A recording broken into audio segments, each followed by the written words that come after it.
Ladies and gentlemen, good evening, and welcome to West Virginia State University. It's my pleasure to introduce to you West Virginia State University Athletic Director, Mr. Earl Lloyd.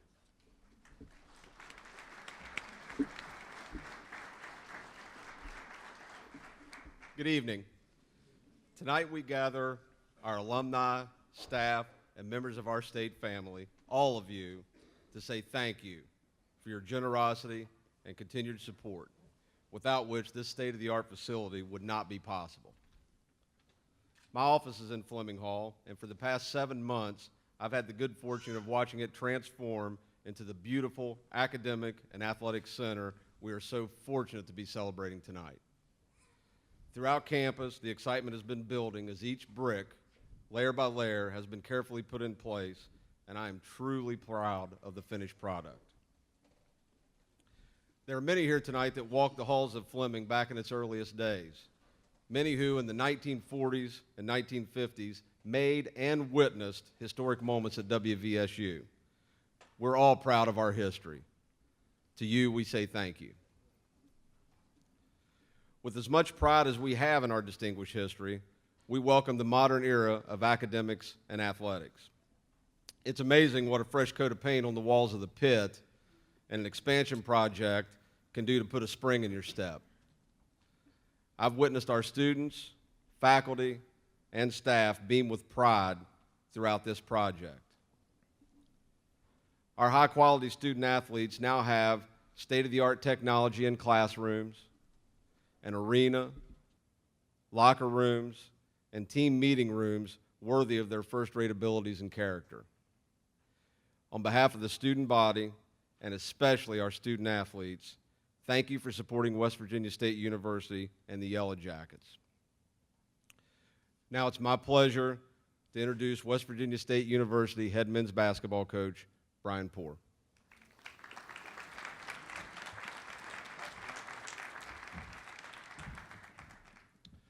I've got one of these notebooks too, but I'm not sure I can stick with it. Is Dr. Fuller here? Dr. Fuller, I may have to remove my jacket too before we get done. Thank you, Mr. Lloyd. It's a pleasure to be here. As a basketball coach here, my responsibility is to recruit student athletes, highly skilled student athletes at that. It's an easy job for me when I can point to a young man who walked these footsteps, this campus, the way Earl Lloyd walked this campus. Earl Lloyd is a dear friend of mine, but what we're here to talk about tonight with Earl is on October 31st, 1950, Earl Lloyd stepped into history. Before he could do that, he fine-tuned his skills right here at West Virginia State. Came here in 1946, had a great freshman season. His second season was even better. I think he says something like 38-0, I believe is what they went. National champions in the CIAA. We've got a couple members of the team here tonight as well. After that season, Earl tells this story all the time, there was a recruiter from Duquesne University who contacted him and said, "Hey, Earl, you're playing really good now, so how about transferring to Duquesne?" And Earl looked at the man who delivered the message and said, "Why would I leave heaven to go to Pittsburgh?"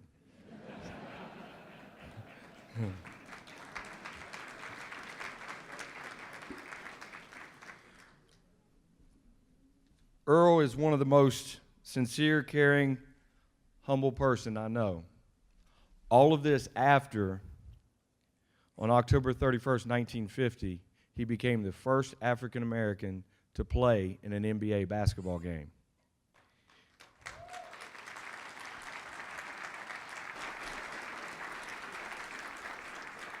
He's not finished. He also was one of the first African Americans to win an NBA championship.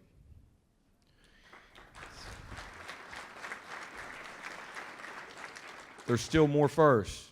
He was the first African American to be an assistant coach in the NBA. And one more first. He was the first full-time head coach in the NBA.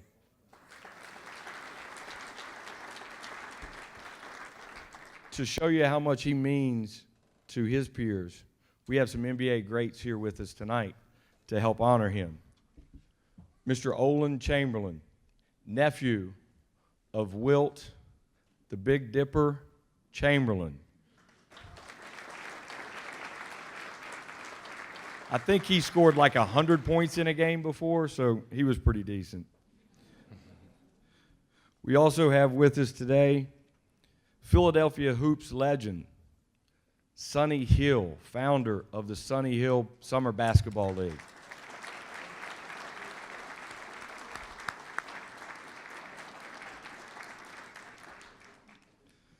The greatest champion to ever play the game. LeBron talked about Mount Rushmore. I loved his comments. I won 2 state championships. I won 2 college championships, national championships. I won a championship my first year in the NBA, and I won one my last year in the NBA, and I won 9 of them in between. Mr. Bill Russell.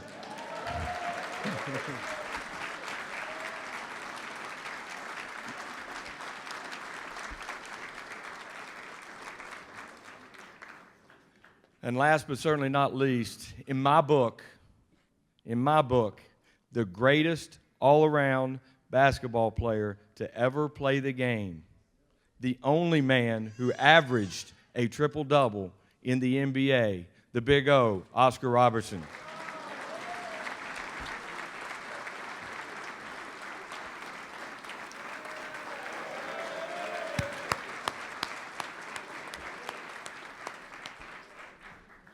Tonight, as part of the dedication ceremony, we are here to pay tribute to Earl Lloyd. On behalf of the WVSU family, I extend our deepest appreciation to Manny Jackson, sculptor Brian Hanlon, and the NBA for making tonight's tribute to West Virginia State University legend Earl Lloyd possible. On behalf of the state family, it's cut off. There it goes. We thank you for your courage, your kindness, and your love of basketball. You changed the game, and you changed the game of life. Thank you, Earl. Joining basketball legend Earl Lloyd for the unveiling of the statue this evening and naming of the Convocation Center lobby is his wife, Charlita, artist and sculptor Brian Hanlon, WVSU President Dr. Brian O. Hemphill, Athletic Director Sean Lloyd, and men's basketball coach Brian Poore. The bronze statue stands 8 feet 7 inches tall and showcases Earl Lloyd's outstanding accomplishments during both his collegiate and his professional basketball career. From this day forward, aspiring athletes can learn about Mr. Lloyd's historic career while standing in the Earl Lloyd lobby. West Virginia State University offers its deepest gratitude to the National Basketball Association, Manny Jackson, owner of the Harlem Globetrotters, and artist Brian Hanlon for his commitment to honoring Mr. Lloyd and nurturing our Yellow Jacket student athletes. Ladies and gentlemen, Mr. Earl Lloyd.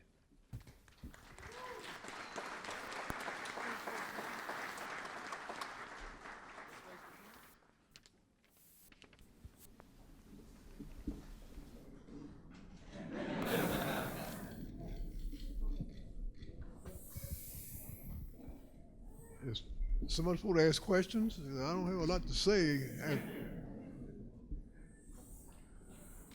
Well, you know, it's I call this thing a lot of love this weekend. True love. If you've never experienced a true love situation, you don't know what it looks like. So if you will excuse me for a second, this is what a true love looks like.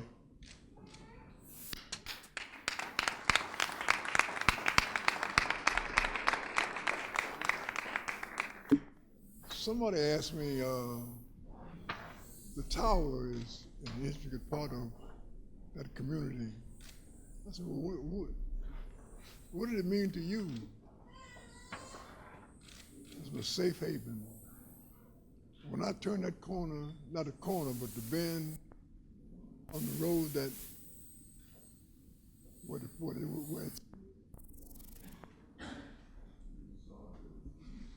water tower, you knew you were in friendly territory. Yeah. But I just want to, from the bottom of my heart and my wife, very seldom do I get to speak.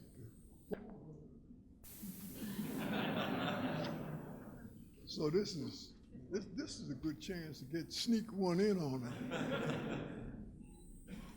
Well, I see a lot of faces here. I see a lot of faces that I don't know immediately. But this is magnetic. It really is. And it's hard to speak. I mean, it really is. I mean, what do you say?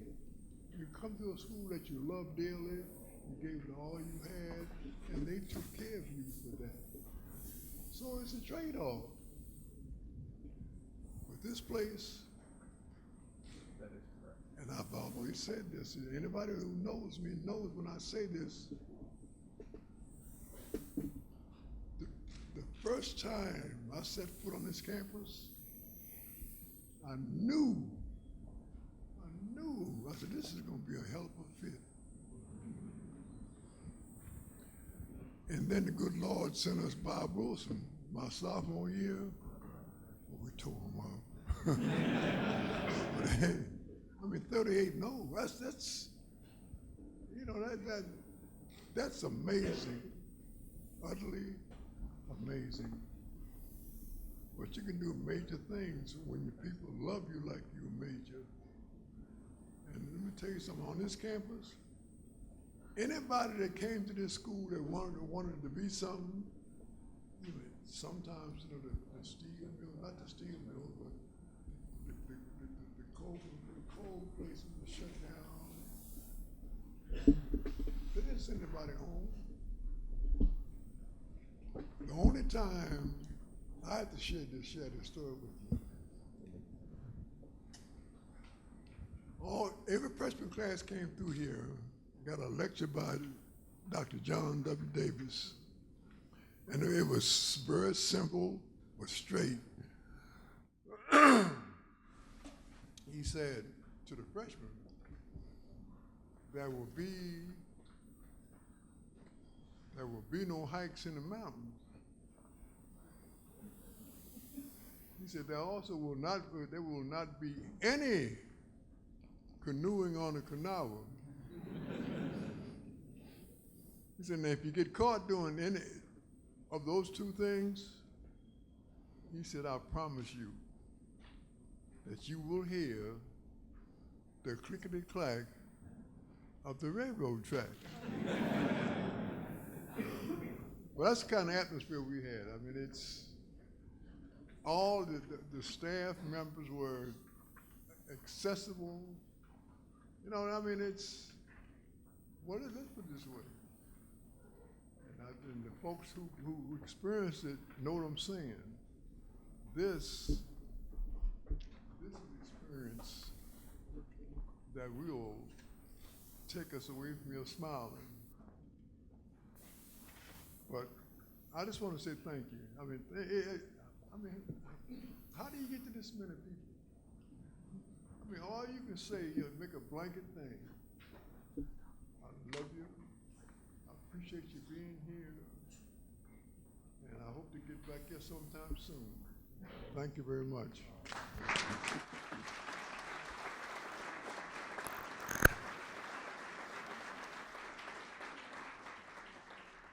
Ladies and gentlemen, please join me at this time and count down the unveiling. 5, 4, 3, 2, 1.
Ladies and gentlemen, at this time it is my pleasure to introduce Dr. Paul Hill, Chancellor of the West Virginia Higher Education Policy Commission, who tonight is also representing Governor Earl Ray Tomblin as we dedicate the D. Stephen and Diane H. Walker Convocation Center. Good evening. On behalf of Governor Earl Ray Tomblin and the Higher Education Policy Commission, it is such an honor to be standing here this evening for this long-anticipated moment. When I look around the room at this new center, I see more than just steel beams and seats and a shiny new floor and even the wonderful yellow jackets on the light fixtures. I see a symbol of what is taking place and what is to come right here at West Virginia State University. Growth and forward momentum, a campus moving together, a community excited about our collective future here in the state of West Virginia. So it was more than 2 years ago the Commission and the state approved funding to make this renovation and extension possible, recognizing that it would open the door for greater visibility for the university with its new academic and athletic opportunities for all students. Today we celebrate the realization of that vision. And tomorrow, when the men's and the women's basketball teams rush out onto the court behind me with a sold-out crowd all awaiting them, I hope that you know we'll have even more to celebrate. West Virginia State University is full of proud traditions. This is a bittersweet moment with the loss of Dr. Hazo and Judge Phyllis Carter, who made such a profound difference on this campus. But I believe today is a nod to both the hallmarks of West Virginia State University's past and to the many opportunities that await, and a testament to the dedicated people here today and so many who helped to lay the foundation that made it all possible. So with that, I congratulate President Hemphill, Chairman Sussman, the Board of Governors, Sean Lloyd, the students, the faculty, and the staff of West Virginia State University, and the entire community here for this official dedication of the D. Stephen and Diane H. Walker Convocation Center. I wish you nothing but lasting memories, celebrations, and much success inside these inspirational walls. Thank you.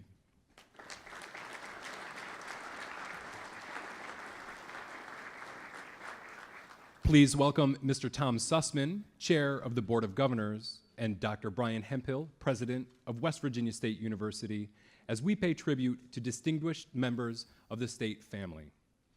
Equipped with state-of-the-art academic learning spaces and athletic amenities for the educational and physical development of our students, the D. Stephen and Diane H. Walker Convocation Center offers a world-class experience in the heart of the Kanawha Valley.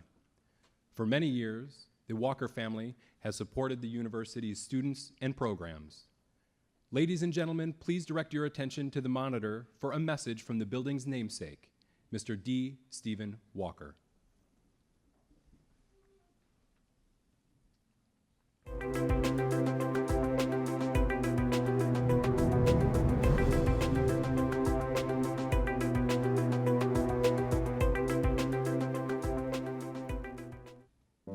I was born and raised in this area. I knew the history of this school. It's unique, and it provided so much for this county, this area, the state, and it was just an attraction to me to help the school as much as I possibly could, financially and supportive in other areas. West Virginia State University is a tremendous economic engine in this area. We employ a lot of people down here. We absolutely give one of the best values for education for people, and it extends that non-traditional educational opportunity for people that a lot of places don't or can't. And so we really are a vital part of this community, and that's why we need more support from people in this community so that it will continue to grow. Having a place like the Convocation Center in today's education system gives us a good athletic place. It's just a place that we can all be very proud of, and I'm proud to have our name associated with it, very much so. West Virginia State University wishes to recognize the Walkers for their ongoing support. Tonight, accepting a token of our appreciation on behalf of the Walkers is co-chair of WVSU's Capital Campaign Steering Committee, Ms. Diane Strong-Treaster.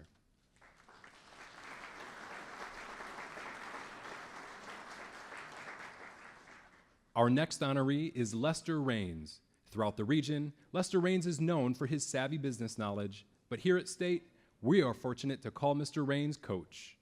Although he runs a business, volunteers on many charitable foundation boards, and supports community causes, Coach Raines dedicates his time to mentoring our men's basketball team members. Tomorrow, he will once again be on the sidelines, but this time, he'll be standing on a court that bears his name. Coach Raines, thank you.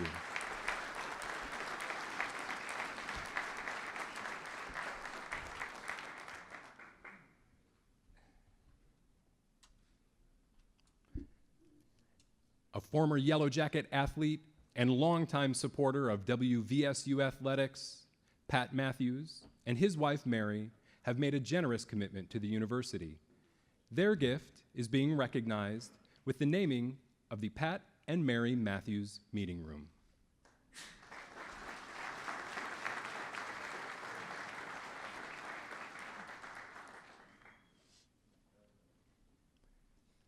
Dr. Sammy Garib is a member of the WVSU Foundation Board of Directors and healthcare provider in the Kanawha Valley.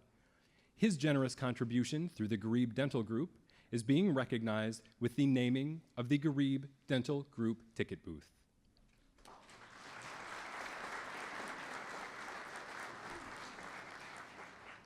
Next, we would like to extend our sincere gratitude to Tom Orcutt, Sr. and Jr. with Mullen Plumbing, Heating, and Cooling for their generous support of WVSU athletics. The contribution made by Mullen Plumbing, Heating, and Cooling is being recognized on the scoreboard in the arena. Please join me in welcoming the Mullen Plumbing, Heating, and Cooling to the State family. The final honoree joining us this evening is the Garlow Insurance Agency. Their generous contribution is being recognized on the scoreboard in the arena as well. Accepting a token of our appreciation on behalf of the Garlow Insurance Agency is Mr. Jared Hurley.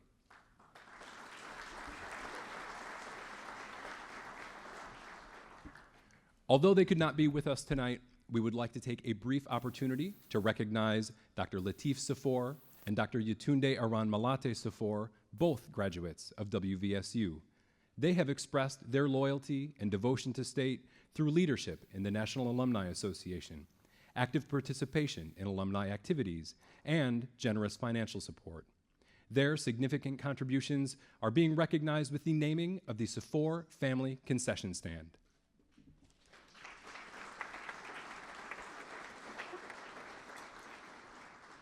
We would also like to take this opportunity to recognize WVSU's National W Club. This group of dedicated alumni and friends have provided consistent support for our athletics, facilities, for programs for decades. Thank you, W Club.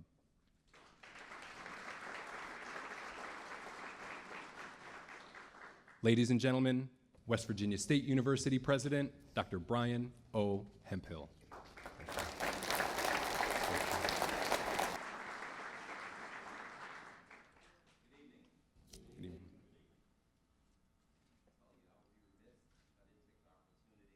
To begin by acknowledging our Board of Governors.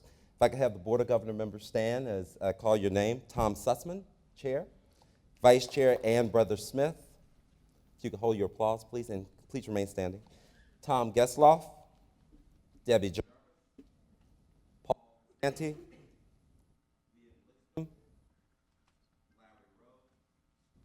Gary Swing, Scott. I'd like to thank all of you. These folks work so hard day in and day out supporting this university because of the love that they have for West Virginia State. Join me in giving our Board of Governors a round of applause. Thank you.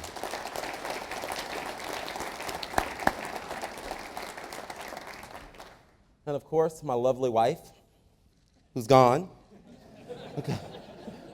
because of Cruz and Catalina, decided that they wanted to be elsewhere. But join me in acknowledging my family who's here in the coat closet.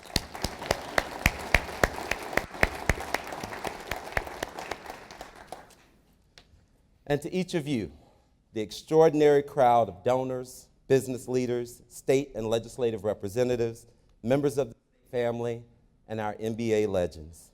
Wow, what an evening. Simply all I can say.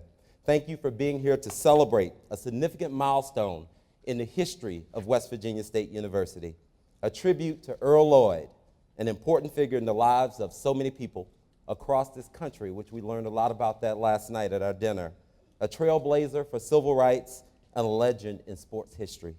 So I say to you, Mr. Lloyd, we honor you and we thank you for every sacrifice you made. We thank you.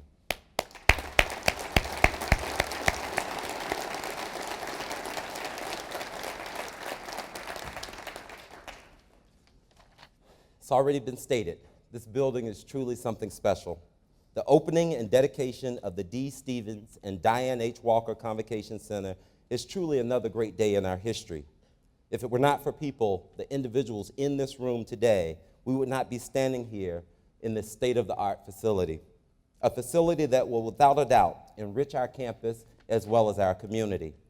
Since my arrival in July of 2012, I've been struck by the giving spirit and the caring heart of the state family as well as the business community. And tonight is no exception.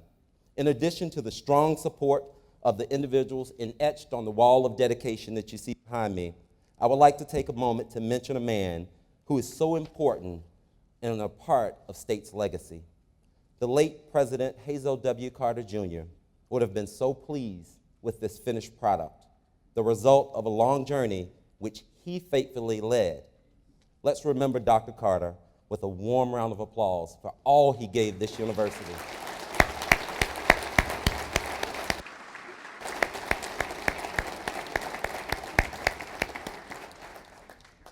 Without the financial support of the great state of West Virginia, please have stand that are with us, all our public officials that are with us this evening. Please over here. All right, let's give them all a round of applause. I see Cook over here. Let's thank them.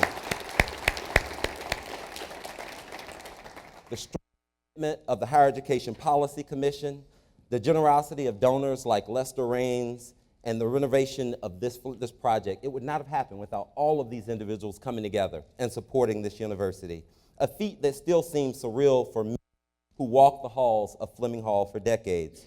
Tonight, although a dream for many, has become a reality for our students and the future generations of Yellow Jackets. To the student athletes that we have on both corners, I say to you, please take a moment and personally thank Earl Lloyd and those that followed his footsteps here on this campus. Earl Lloyd, Bob Wilson, Frank Enty, and many others made sacrifices so that today we can call the Walker Convocation Center home.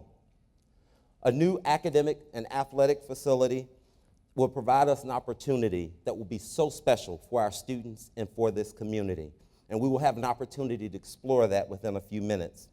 I will also say that I'm confident that there's an overwhelming sense of excitement, pride, and a fever pitch that will take hold as the state family fills this arena tomorrow, which is a sellout for this university. Tomorrow, as our women and our men's basketball team take on a university from across town.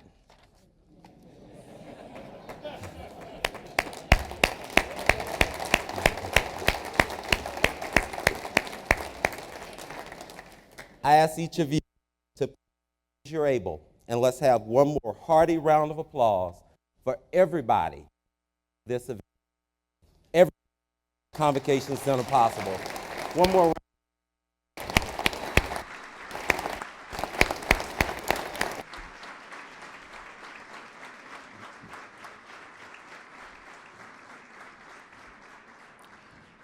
In a few moments, we will have an official ribbon cutting, and following that, we invite you to tour the center and enjoy the reception. We do ask, however, that all food and beverage items remain in the concourse area. We invite you to return tomorrow for the inaugural games on Lester Raines Court. Doors open at 12:30, women tip off at 2, and the men tip off at 4. If you have already reserved tickets for tomorrow's game, you can pick those up in the arena following the ribbon cutting. If your name is on the wall of distinction, we have a special gift for you, and it can be picked up at a table in the arena as well. For the ribbon cutting this evening, President Hemphill and Chair Sussman are joined by members of the Board of Governors Executive Committee, Chancellor Hill, Athletic Director Sean Lloyd, and the great Earl Lloyd.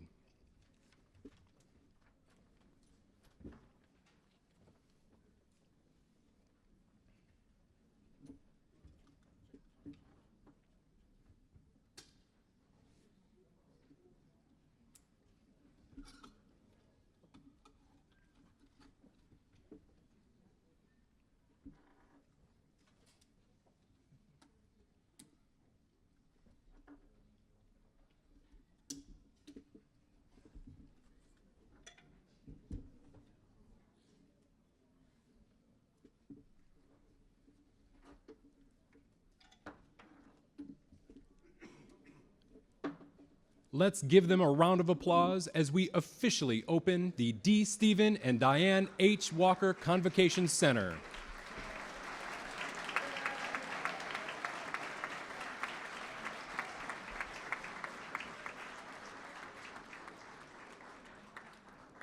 At this time, we invite you to tour the center and enjoy the reception. Again, we do ask that all food and beverage items remain in the concourse area. Thank you, and enjoy your evening at West Virginia State University.